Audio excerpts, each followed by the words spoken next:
রাজধানীর শেরেবাংলা নগরে বেগম খালেদা জিয়ার সমাধিতে ভোর থেকে দলে দলে ভিড় করছে মানুষ। কবর জিয়ারত শেষে দোয়া করতে দেখা গেছে তাদের। অশ্রুসিক্ত নয়নে কেউ স্মরণ করছেন প্রিয় নেত্রীর স্মৃতি, কেউ বা শ্রদ্ধা নিবেদন করছেন পুষ্পস্তবক অর্পণের মাধ্যমে।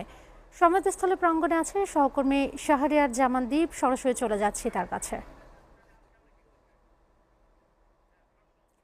দ্বীপ, বেগম খালেদা জিয়ার সমাধিস্থলে কারা আসছেন, বিস্তারিত জানাবেন।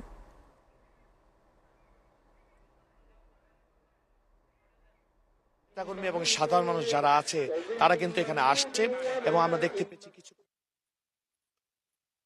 এখানে তারা আসছেন খালেদা জিয়ার প্রতি তাদের যে সম্মান এবং শ্রদ্ধা তারা সেটা নিবেদন করছে। আমরা দেখতে পেয়েছি যেখানে অনেকেই এসে ফুল দিচ্ছেন, মোনাজাত করছেন কিংবা অঝোরধারে কান্না করছেন। আমি যদি একটু দেখাতে চাই আমার ক্যামেরার মাধ্যমে আপনারা দেখতে পাবেন যে এখনো অনেকে আসছেন এবং তারা মোনাজাত করছেন। আমরা দেখতে পেয়েছি বিএনপির কেন্দ্রীয় নেতারা আসছেন। এছাড়া সকাল থেকে কিন্তু এখানে কোরআন পাঠ করা হচ্ছে।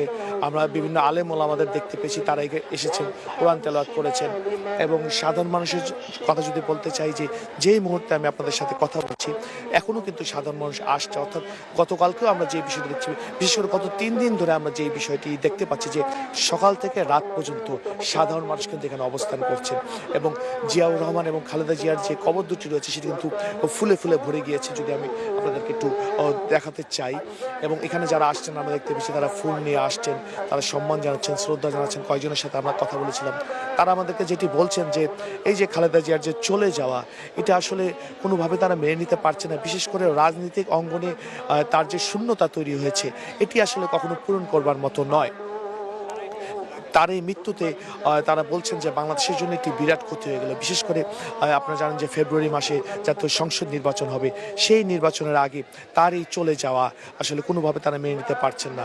তারা বলছেন যে তার শূন্যস্থান কখনো পূরণ হবার নয়, কিন্তু তিনি যে আদর্শ রেখে গিয়েছেন সেই আদর্শ এবং তার দেখানো পথেই সামনের দিনগুলোতে তার যে দল রয়েছে বাংলাদেশ জাতীয়তাবাদী দল বিএনপি এবং বাংলাদেশের মানুষ এগিয়ে যাবে।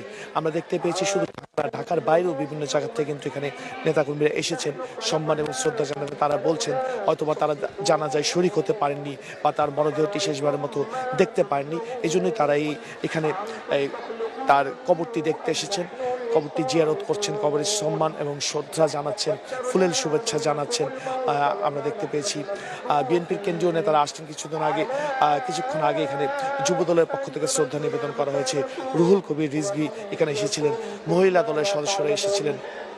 অর্থাৎ কিছুক্ষণ পরপরই কিন্তু আমরা দেখতে পাচ্ছি যে বিএনপির নেতাকর্মীরা আসছেন সাধারণ মানুষ, অনেক মানুষ এসেছেন যারা কখনো